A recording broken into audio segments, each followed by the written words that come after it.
My name is Antigone Stark. I lead the mental models community in WEquil School.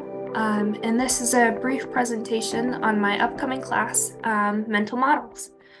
In this presentation, I will go over a brief about me. I will discuss my class's mission, as well as its content. I will go over some ways that students can get involved, more directly with the class as well. I'll describe what's next, and then I'll close off with a quick sign-out form that you all can complete. All right, so on to the about me. I am currently a college student at UVA, although I'm taking the semester off and I'm spending my time with WEquil, developing this class and participating in other classes as well, and just really enjoying my time with the community. So I actually was just introduced to mental models by Joe just 6 weeks ago. And before that, I knew a little bit about logical fallacies, but not much. So I put this class together because I pretty quickly found interest with both of those topics. And I wanted to strengthen my understanding as well. And a really great way to do that is to teach it. Because in order to teach things, you have to know them down to their most basic level. And so that's kind of my goal here. I want to learn alongside the students, but I'm still a competent teacher. I know what I need to teach. And as I develop materials, they will be of use to students. My interests outside of this include philosophy as well as motivational psychology, considering studying psychology in college. And I really enjoy long distance running on the side. All right, so on to the course content. So this class has two courses, one on mental models and the other on logical fallacies. They're abbreviated here. So mental models are usually visual tools for making rational decisions.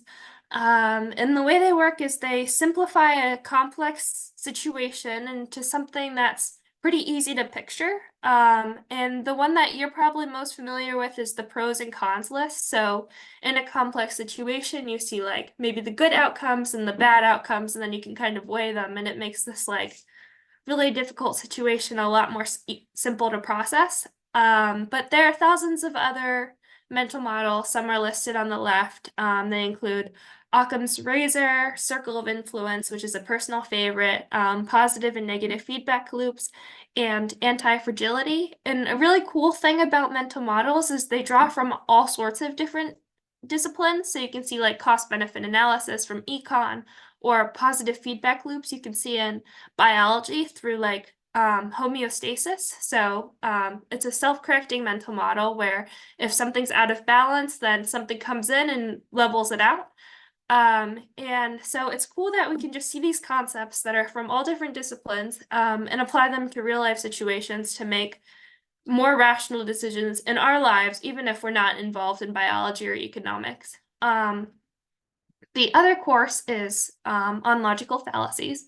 And logical fallacies are ways humans systematically fail to think rationally. So we all fall victim to logical fallacies, unfortunately. Our brains are just built that way. We are cognitive misers, meaning we like to make mental shortcuts. We like to make our lives easy and save mental energy. But unfortunately, that results in us not seeing situations totally objectively because we just aren't interpreting the data correctly. We might be jumping to conclusions that just aren't true. So some that might be familiar with you are sunk cost fallacy, slippery slope, fallacy, zero-sum bias, and confirmation bias, among many, many others. All right, moving on to the goals and objective of this class. So a big one, of course, is understanding mental models and logical fallacies. So this course aims to provide you with both a strong and long-lasting understanding of these concepts. Keyword is long-lasting here. We want you to carry this throughout your life because this is just going to be relevant from now until the day you die. Because we make decisions daily, and that's not going to change.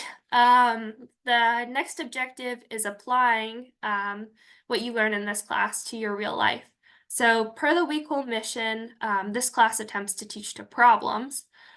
So in each project that the students are asked to submit, They are required to explain how they improved a decision in light of their newly learned mental model or logical fallacy. So improvement would be the problem, well, problem in quotation marks.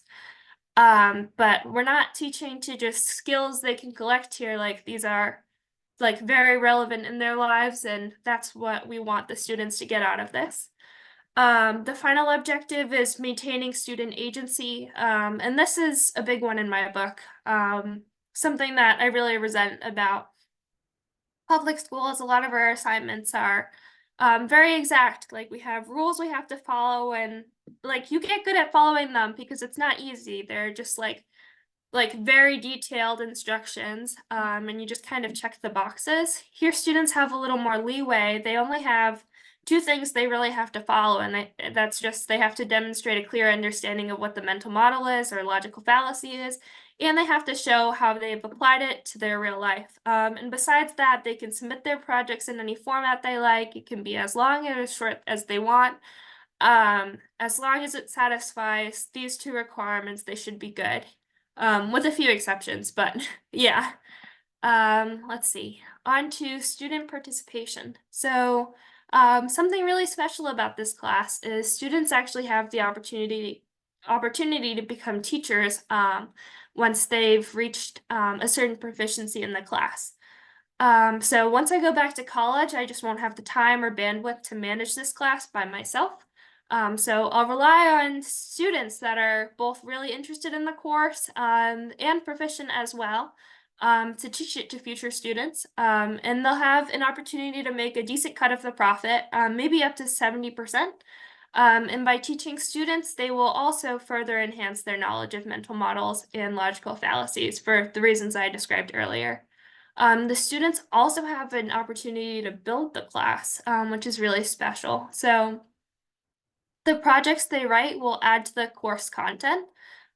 So for example, there are many undiscovered mental models and logical fallacies. So they'll be encouraged to write about new ones that are not already included in the course, and therefore expand the course. And projects on existing models that we've covered will also be used as additional resources. So these are two unique ways that students can get involved in the class as well. And shout out to Joe for both of these ideas because they are highly unique and I think or like make the class autonomous. Like after this, it's up to the students, not me, and everyone kind of wins. All right. Next steps. So the class will launch next Friday, May 3rd.